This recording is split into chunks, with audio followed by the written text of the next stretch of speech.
Good morning, Gate City Rotary. Good to see you guys here this morning. Good to see everybody here, especially nice to have visitors. We're glad to have you with us. Hope you enjoy your breakfast and this Rotary experience. I'm going to call on Lisa Simpson for our pledge and invocation. Good morning. Creator and sustainer of all that is or will ever be, accept our thanks for this day and all its blessings. We ask that you guide and direct our club, its leaders, and our actions. Grant that each of us may feel our responsibility to Rotary, to our community, to our country, and indeed to all countries and peoples.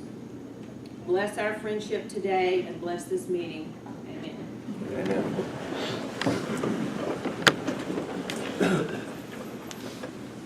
Pledge allegiance to the flag of the United States of America and to the republic for which it stands, one nation, under God, indivisible, with liberty and justice for all. And the things we think, say, and do Is the truth, is fair to all concerned, will it build goodwill and better friendships, will it be beneficial to all concerned.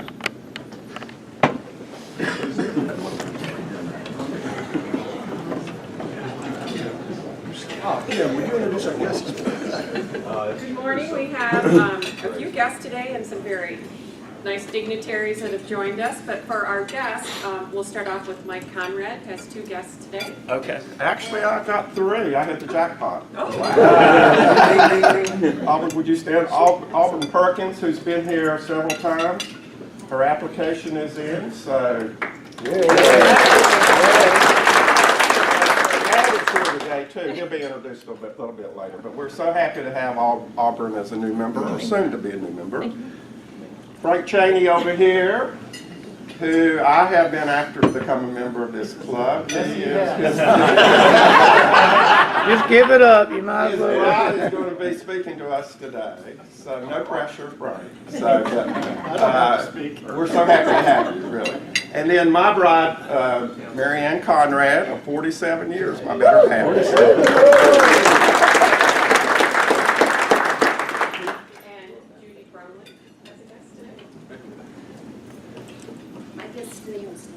My guest today is Kimberly Marriott, and she's visited before, and I've asked her to come back, and she's very interested in the club.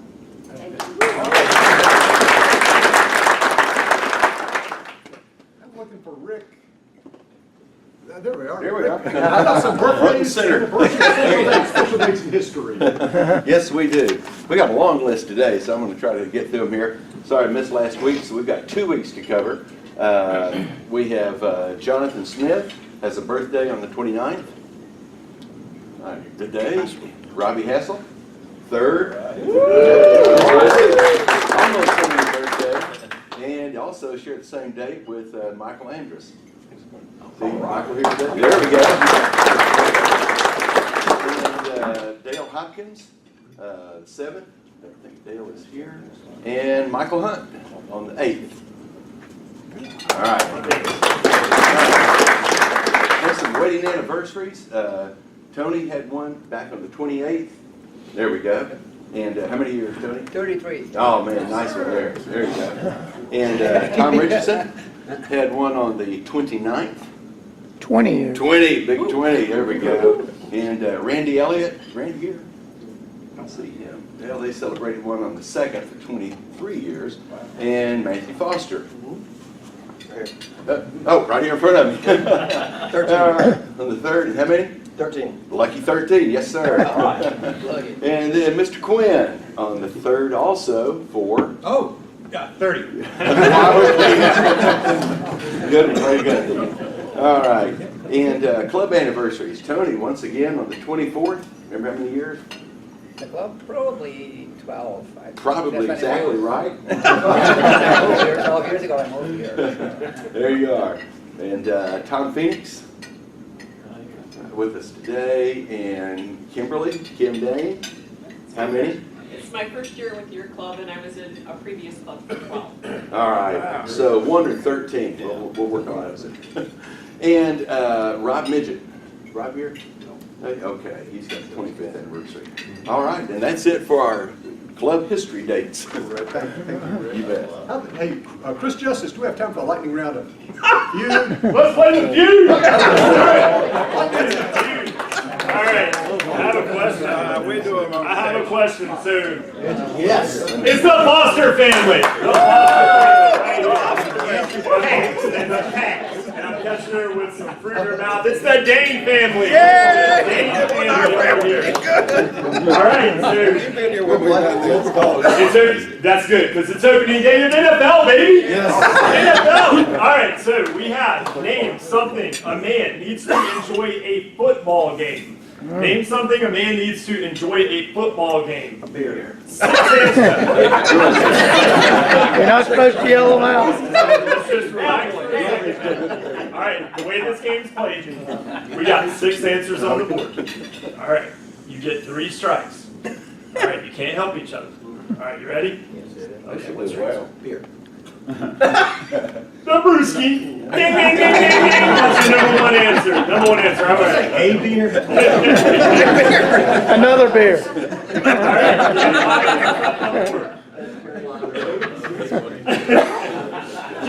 You want some hot wings? Food is the number 3 answer. Ding, ding, ding, ding. All right, name something a man needs to enjoy a football game. A television. And a nice pair of Nikes. A television. Ding, ding, ding, ding, ding, ding. All right, that's it. That's the number 2 answer. We got 3 answers left on the board. No strikes. Come on, Foster team. Recliner or couch? All right, all right. You need to sit on the couch. Ding, ding, ding, ding. There's another 5 answers. We got 2 answers left on the board. 2 answers left on the board. What you got? He needs his friends. Yeah. All right. You need some friends to hang out with. Some buddies. Ding, ding, ding, ding, ding. All right, go for the Sweet. sweet. So, It's all on you, Lee. guys might be a little handicapped at this point. Name something a man needs. The number 6 answers, all that's left. Somebody to wait on him.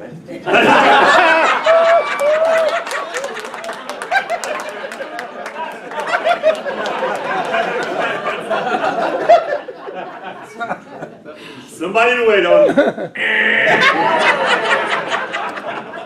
Good All aim. right, Dale.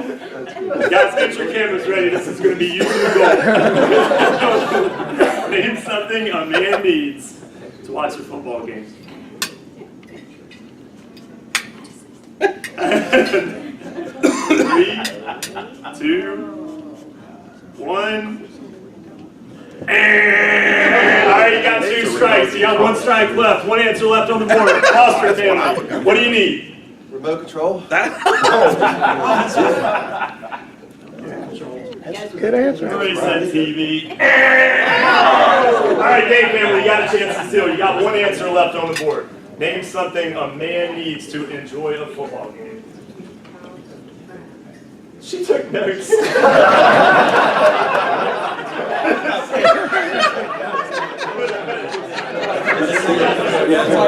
It's not a competitive club.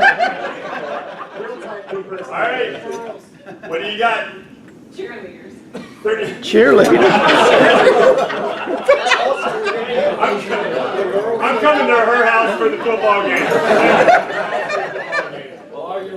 Some girls / cheerleaders. 1, 2, 3, 4, 5, 6, 7. All right, you guys win 7 tickets. Take 1, pass it down. All right, last thing you need. You need some peace and quiet. You need some peace and quiet.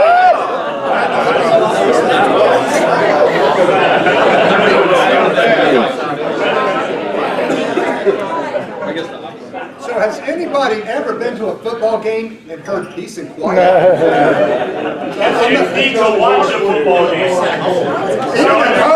I have been to North Carolina,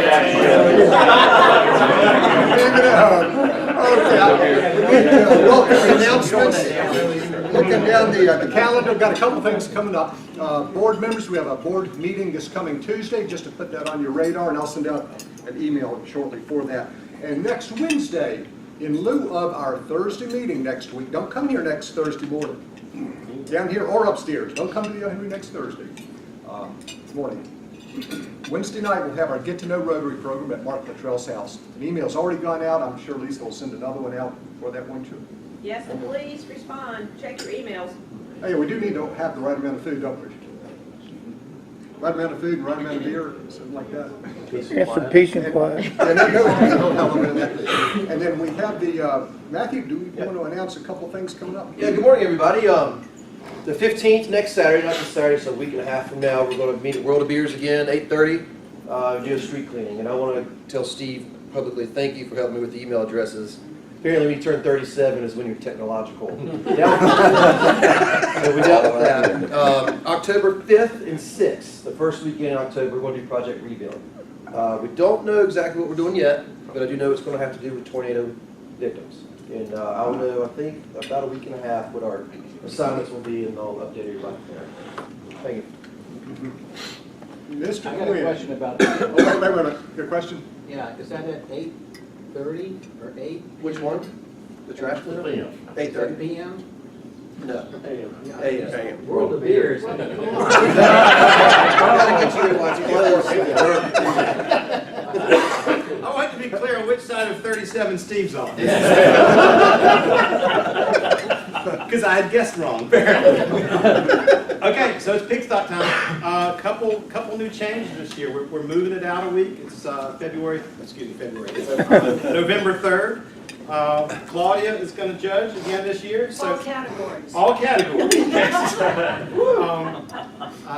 We're also going to add a collection for a local food bank. So we're going to have a local component this year. Let's see. Rick is going to be handling ticket sales for the club and sponsorships for the club. Chip is cheering for the team. So if you want to be part of the cook team, see Chip. And that's big stuff. We'll see you guys. Oh, it's all bluegrass this year. We got 2 bluegrass bands. Noon to 5, November 3rd. 2 bands. Two bands. Cold beverages, wine. You know what? We're going to keep the cold beverage this year. So All we're right. going to continue to have beverage. Good. Just like to make sure. How about some happy dollars? Happy dollar. Grandpappy Lewis is still in Italy, so got me. We may never see it. Pin up demand. Steve. I'm sure all of you are as inspired often as I am by our speakers. And for years I've wanted to take part in the Guardian Ad Litem program, but career did not allow for such. And being a realtor, a little bit more flexibility now. So I have gone through the first couple processes and begin official training in October. All right. Wow.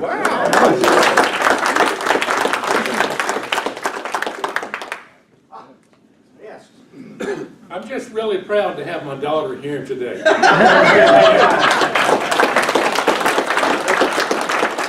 Rotary in your jeans. Yeah. Got any more notes? No, I don't. But I do have the cheerleaders lined up. My happy dollar is that my husband and I went to Asheville last weekend, and we'd like to just thank all the club members that gave us all the great tips on where to go and what to see and where to eat, because we had a delightful 4 days in Asheville. Thank you. All right, Governor Cannady, I apologize in advance for the complete lack of decorum I'm about to display. And Judge Hassel, please put your judge earmuffs on for a second. It's opening weekend, and I'm calling this man out. The Panthers play the Cowboys this weekend. All right, we got and I'm putting you on the spot. I want to wager $20 to go in the all-timers bucket, and Do I get to pick who I bet on? oh no, you're all Dallas, all right? And $20 for the all-timers bucket, and the winner gets to bring a jersey for the losing person to wear And when you give your $20, you got to put this on and profess your love for the other team, all right? That's pronounced keep, all right? Keep. So remember that. Remember that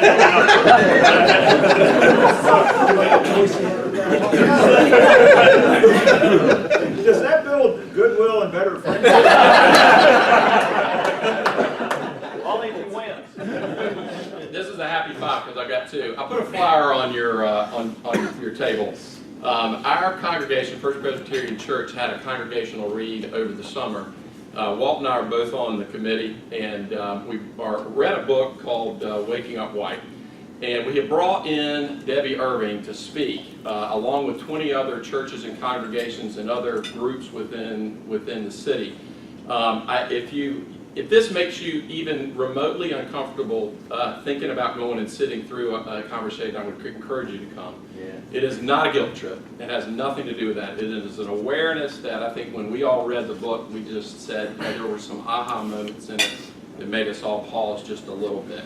And as you know, we are in I'm not going to get on a bandwagon here, but we are in somewhat of a polarized state in our country, and this puts to rest a lot of the misconceptions, I believe. So I'd encourage you to come if you feel like it, if you haven't the time to be a part of that. My second happy dollar is I am chairing our crop walk for our church on October the 17th, and in the last couple of years I've sent out a link to the club, and y'all have been very generous, so I will do that again today or tomorrow, so thank you for that. All right, yeah. Rusty. I am not doing a Richard Petty imitation. I had a successful partial cornea transplant last Wednesday, but my eye is real sensitive to light, so I gotta wear something. I thought you were doing a Ray Charles imitation. So I don't think I've ever given a happy dollar for a loss, but the Mountaineers showed up.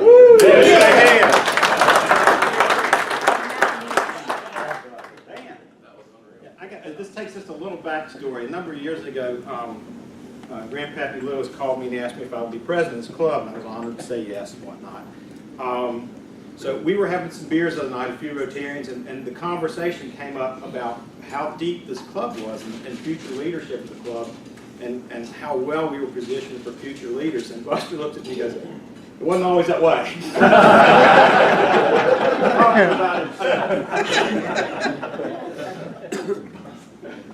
I'm going to give a happy dollar for a speeding ticket I got Monday coming back from the mountains. You get a speeding. I hadn't had one in years, and the discussion all weekend because we're out the Shirahala Skyway driving cars and having fun. And I'm easing down the road, not paying a bit of attention. I look up, and this blue light has appeared from absolutely nowhere in a mile-long straight coming down this hill towards the Fontana Lake.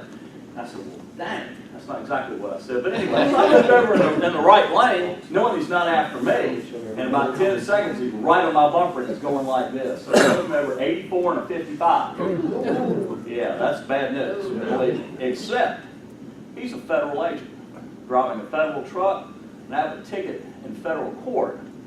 Grand sum total, $80, and nothing goes to the state. So if you're going to get a speeding ticket, Somebody's working. What are these? We all appreciate Chip contributing to the cause to reduce our national deficit. We say all the time that we're so proud of what we do as a club, and so many of us are involved in so many ways in this community, even away from Rotary, in addition to what we do here in. I was reminded of that because this weekend we've got coming up the North Carolina Folk Festival, which we are hosting after a successful 3-year run hosting the National Folk Festival. And we had a meeting of our bylaws and training for our volunteers earlier this week, and who was the first person I ran into assembling there, but our friend Steve Scott over here. So it's just an example, and it's not too late if you want to volunteer to sign up this weekend as well, but otherwise enjoy the downtown goings-on and entertainment this weekend for the cause. So enjoy. All right. Bud, go ahead. That's the worst. Rotarians, nobody wants to go first. This will be the last $2. I just wanted to say how much I appreciate my wife Claudia and all the great work and time that she puts in to, recognize the great things that y'all do. make this quick, but Chip reminded me of something. Last week, I was coming back from showing up in Stokesdale. I had to go to the bathroom so bad. And I'm speeding along Summit Avenue, and a blue light comes on. I've seen the cop. He pulls me over. Darn it. Really uncomfortable. So he comes up, it's this young guy, and he goes, you're going kind of fast, aren't you? And I said, yes, I really have to go to the bathroom. And he goes, you don't remember me, do you? It was one of my students. He goes, I ran your plate, I saw who it was, and I just wanted to say hi.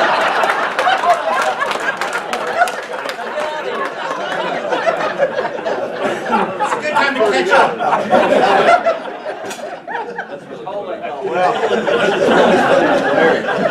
Well, talking about speeding, you know, light travels faster than sound, and that's why some people appear bright until you hear them speak. I'm going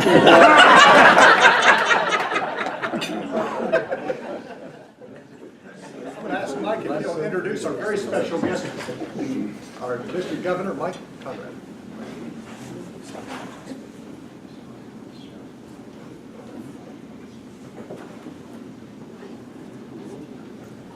Mike, do you have the short version?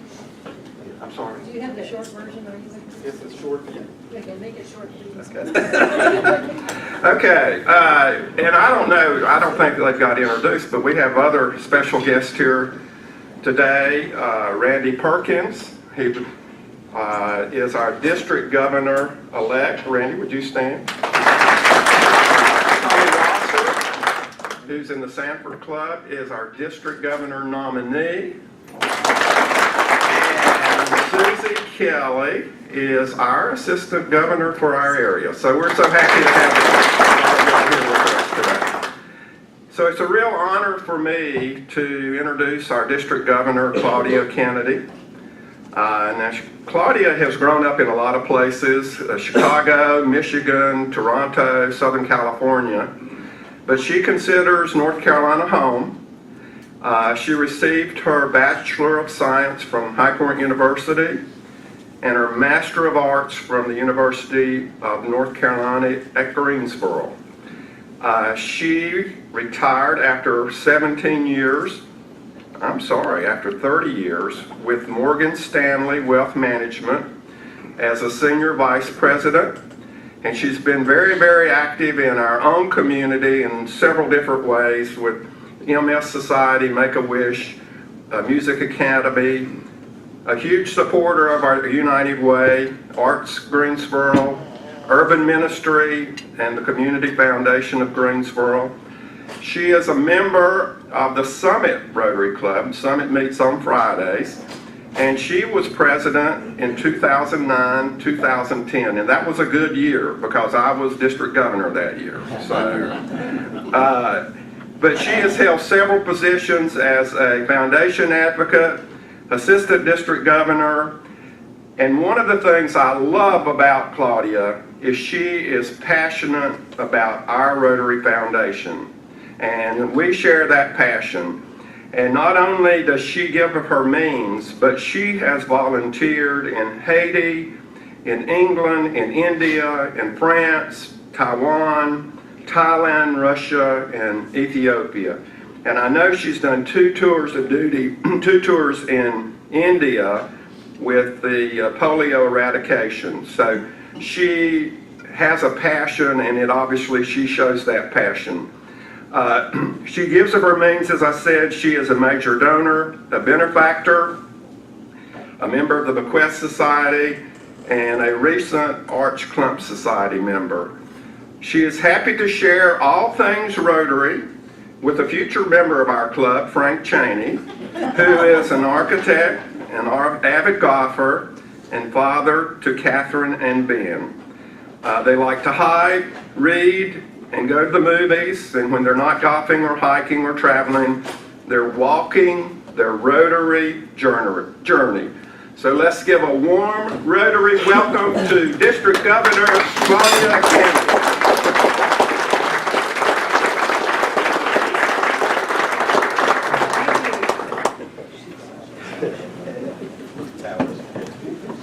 It is a pleasure to be here. Thank you for having me. And I am not going to give my normal talk. Normally, when I go to the other clubs, this is my 35th visit. And normally, to all the other clubs, I talk about how great Gate City is. So I tell them about all the membership things you are doing, so I can skip membership in my talk. Normally, I have 3 ideas for how to, build membership.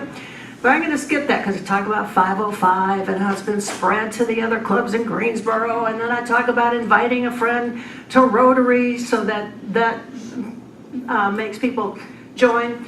So I think what I'm going to do, I'm going to skip the membership part. I'm going to go to inspiration. As you know, our theme is Be the Inspiration. I asked President Chip who inspires him and who inspires the club. I asked for one name. I got 12. I can't mention all 12 right now because I don't have time. So what I am going to do is say that I believe a person of inspiration, and the person who inspires me is someone you've probably heard me say in the past, or you've heard others say that the most important person in Rotary is the club president, because the club president shapes the future of the club and its direction. And Chip, thank you for your leadership and everything you've done, and you inspire me and Rotary and the entire Rotary world. So thank you. And here is a Be the Inspiration pin. And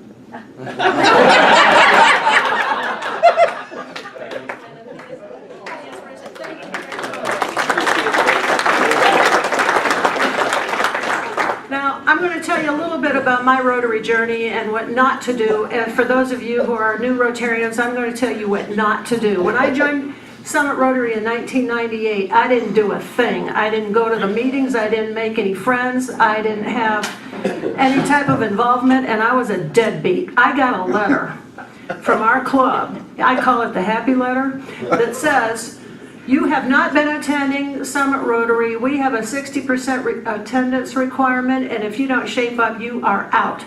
Now, I had the opportunity to submit a letter in writing asking for forgiveness. And so I did. I asked for forgiveness, and they said, okay. And then I went to the meeting, but I didn't stay. I just had lunch and then I left. I coined the term the beat it table. If any of you have been to Summit, there's a table right next to the door. Our club is about 115 people. There's a table right next to the door. I called it the beat it table because that's where the people sit who aren't going to stay for the program. Mike Conrad tag. So I'm glad to see that y'all don't have a beat it table. But then something happened. In 2003, I was instructed to attend the fall seminar in Clemens. So I went. Also, in 2003, I became the club's international service chair, and that's when I met Jack Reynolds. Jack Reynolds, who used to be a member of this club but now lives in Arizona, but as the club's international service chair, he talked to me about the effort that his brother-in-law, Father Mark Boisvert, was undertaking for the street children and the orphans in Haiti. And so I promoted and presented that idea to our club as a matching grant opportunity for our club, and our club said yes, but then Jack said, why don't you come to Haiti? So I did. I went to Haiti. Haiti is 500 miles from the shore of Florida, and it is a different world, and one I can promise you, if you haven't been there, you can't imagine what it's like. There is no infrastructure, there's no clean water, there's intermittent power, unemployment is over 50%, children are not educated, and the health care delivery is abysmal. People are lucky if they have 2 meals a day. No one has 3. So I went to the orphanage and I realized what I saw was that these kids had been abandoned. Now, there are a lot of orphan children in Haiti, mainly because parents can't afford to take care of them. And the children are abandoned now. It's more of a problem for boys. And the reason is that girls become what's known as restivec. That means that they become domestic servants in homes. Boys are not as pliable. They're not as obedient. They run away and they go to the streets. Father Mark was there. He was a Navy chaplain and was working to aid people during the Haitian boat list. Remember back in 1992, 93? And so since he spoke French, he was dispatched to Haiti to help these displaced people. Then the Navy wanted him to be reassigned, and he said, no, I believe I'll be staying here. So he left and stayed in Haiti, formed the orphanage that used to be called Projet Espoir, Project Hope, and now it's called Free the Kids. He started with 15 kids back in the mid-90s. The orphanage now has 300. Anyway, I went there. This is 10 years ago. Maybe it was 12 years ago. And then I went back 5 years later just to see what had happened, if there had been any development. And really there hadn't been. The country was worse than it was the previous 5 years. But the one takeaway that I had, and why and how it ties into Rotary, is that I realized that the kids in the intervening 5 years who had aged out stayed at the orphanage. And they mentored the younger kids because they're family.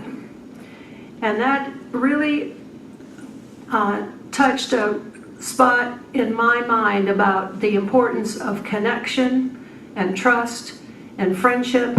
I like to say that Rotary is a place where friends get together, have a good time, and do good work. And that's what I found in Haiti. And I'm going to go back to Haiti and tie that in a little later, but now I want to talk about the Rotary Foundation and the good things that we do. In terms of the community, I want you to know, maybe you do know, that in our 15 county district, the level of poverty, income level, is considered for a family of 4 to be $25,300. That's for a family of 4. For an individual, it's $12,000 and change.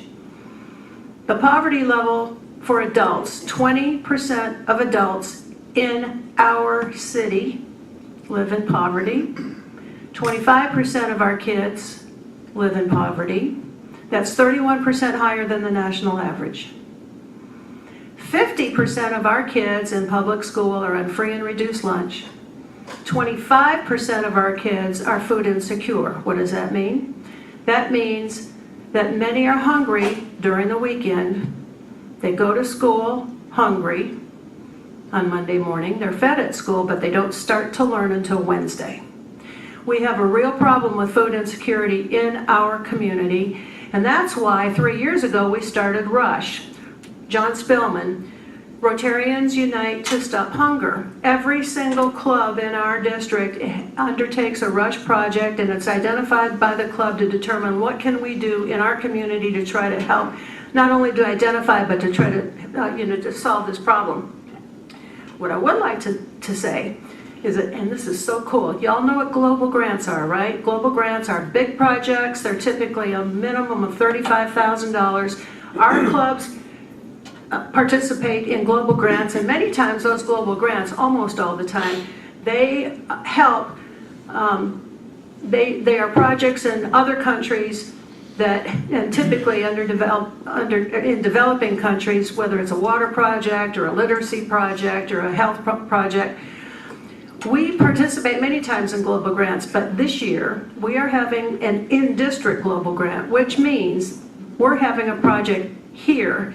It's under the area of focus of economic development, but it's really a hunger project, and it's a community garden, and I'll explain briefly how it works. Guilford County Public Schools, Rotary, A&T University, and Out of the Garden. Out of the Garden is the food pantry down on Highway 68, have partnered together, and the city of Greensboro has given some acreage to Out of the Garden, and A&T students and Guilford County students will be taught by school teachers as well as professors entrepreneurial skills, how to grow, how to plant, grow, harvest, market, advertise, sell, and distribute high-priced herbs. Basil sells for $60 a pound. high-priced herbs that will be sold to restaurants, retirement homes, and hotels. Maybe we'll have some high-priced basil here at the O. Henry Hotel. And the income from that enterprise, and these kids are learning a trade, they're learning how to be entrepreneurs, and they're learning, this is the economic development side. The income from selling those herbs will then be used to grow on the other 3/4 of the acreage staple vegetables that will then be distributed to people in food deserts. And they will also be taught how to grow their own food where they live. So this is a global grant in which we are the recipients. So what that leads me to then is the fact that many times we think that the money we give our Rotary Foundation goes to these countries overseas and to developing nations that need more help than we do. But that's not the case. The money that we give our Rotary Foundation comes back to us, comes back to this district, and part of that money that's returned to us, supports the district grants. Those are the smaller projects that the individual clubs are doing, and it finances those district grants. This year, our district, our 49 clubs in our 15 counties, are undertaking 60 district grants that have a total value of over $400,000. About 1/4 of that is financed by the Rotary Foundation with the money that we gave 3 years ago. So it's really important for all of us to know that the money we give the Rotary Foundation is a local effort as well as a global effort. There's no better charity than the Rotary Foundation. It's ranked the highest by Charity Navigator for transparency, efficiency. If you want to help our community and the world, give to the Rotary Foundation. It's every bit as important as any other charity that you contribute to. And I know you are all charitable, but our Rotary Foundation, 91% of every dollar goes to programs. Why are administrative costs so low? Because we volunteers are doing the work. It's just a perfect system. There's no better charity than the Rotary Foundation. So now I'm going to talk about other international work. I've been on 2 NIDs, as Mike said, National Immunization Day in India. Randy went in 2015, I went in 2013, and I went again last year. And when we go to India for a National Immunization Day, we are taking the polio vaccine, the oral vaccine, placing 2 drops in the mouth of a child, and that's the vaccination. It takes a day to do that. Get this, 1 million volunteers vaccinate 100 million children in 1 day. Now, the next day, we do what's known as a mop-up. We go house to house and check to see if any child in that house does not have a purple pinky. When they get the vaccine, they're marked.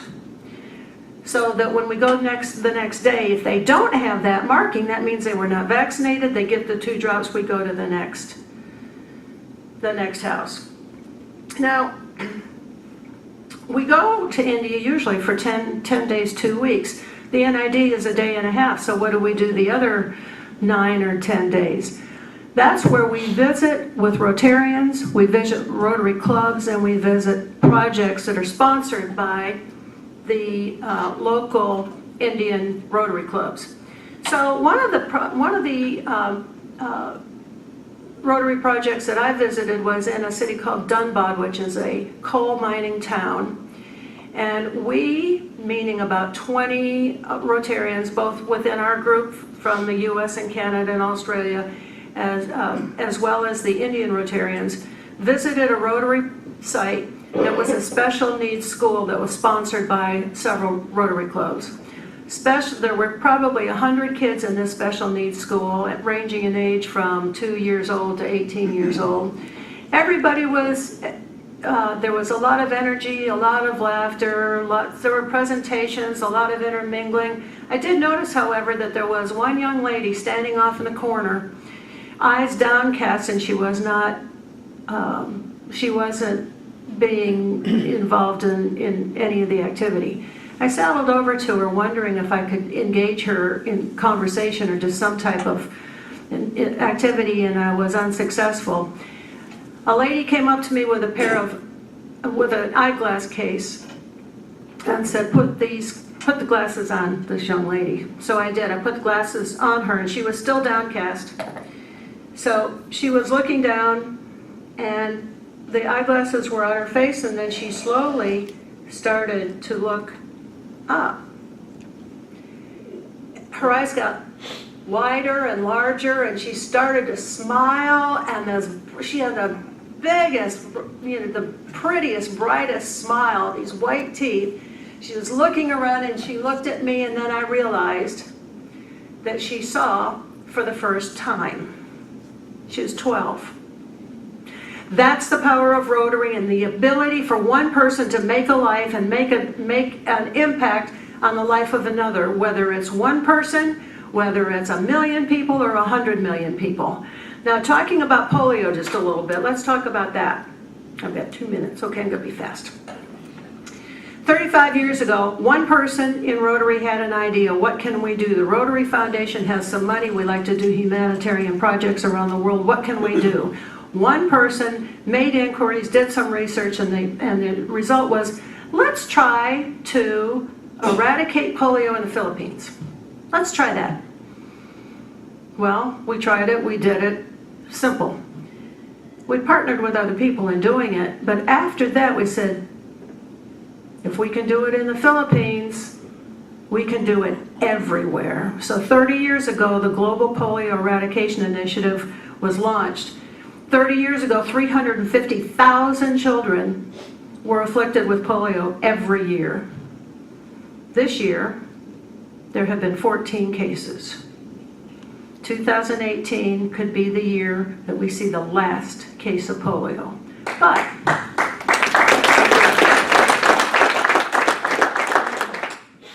But it requires still massive effort. We need about $1 billion to finish this job because we need surveillance of the water supply because that's where the wild polio virus lives. We need surveillance and we need to continue immunizations around the world. Now, there is an organization, perhaps you've heard of it, the Bill and Melinda Gates Foundation, has a little bit of money. The Gates Foundation said, if anybody can do it, Rotary can do it. The Bill and Melinda Gates Foundation is matching 2-to-1 every dollar that we put into the polio campaign. So the $50 million that Rotary raised last year for polio, the $50 million we're raising this year for polio, and next year the $50 million will be matched with $300 million by the Gates Foundation. Other countries and organizations have pledged the rest. We will finish this job. So now what I'm going to do is I'm going to jump to the International Convention in Toronto just a few months ago. A lot of great speakers. Prime Minister Justin Trudeau spoke, Laura Bush spoke, it was great. But there was one session that really caught my eye and my ears and my heart. Jeremy Hurst is past district governor in District 7020. That district is the Caribbean islands and it also includes Haiti. Jeremy got up and he talked about a water project that Rotary plus other organizations are working on. And he said that they have a goal to provide clean water in all of Haiti by the year 2030. I thought, that's great. And then he said, if we can do it in Haiti, we can do it everywhere. 780 million people don't have access to clean water today. How does it feel to belong to an organization that can eradicate a disease and to belong to an organization that can provide clean water everywhere in the world? If anybody can do it, Rotary can do it. That's what the Gates Foundation knows, and that's what we know. It takes one person with an idea, working with other people, it's friends, getting together, having a good time, and doing good work. That's what we do in Rotary. Thank you for being a member of this club. Thank you for being a member of Rotary. Thanks for all you do, and you do a lot. We belong to a great organization, and we do good things. Thank you.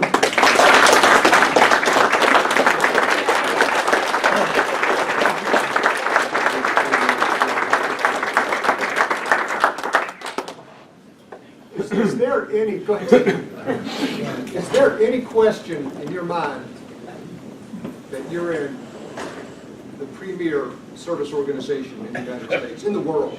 And Claudia, thank you for what your commitment, your passion for so many of the things that Rotary stands for. On behalf of our club, we'd like to present an honorarium in your name to the, on behalf of Fighting Polio. So we'll present that to the Rotary Foundation, and I'll ask our treasurer. That's great, thank you. No, it'll be matched 2-1, thank you. Board members, if you would stay around, we're going to meet upstairs in the Green Valley Grill for a meeting and go over some important Rotary business for the year. And yes, I'm getting all kinds of signals here. You know, Rotary is a team effort, and I so appreciate that. No, I can't join because I have 10 yes, tickets. indeed. I'm going to ask Frank. Frank, could you Don't want it to be rigged or anything. one of this when he just read the last 3 digits, and he is mixing them up well. So. Very good.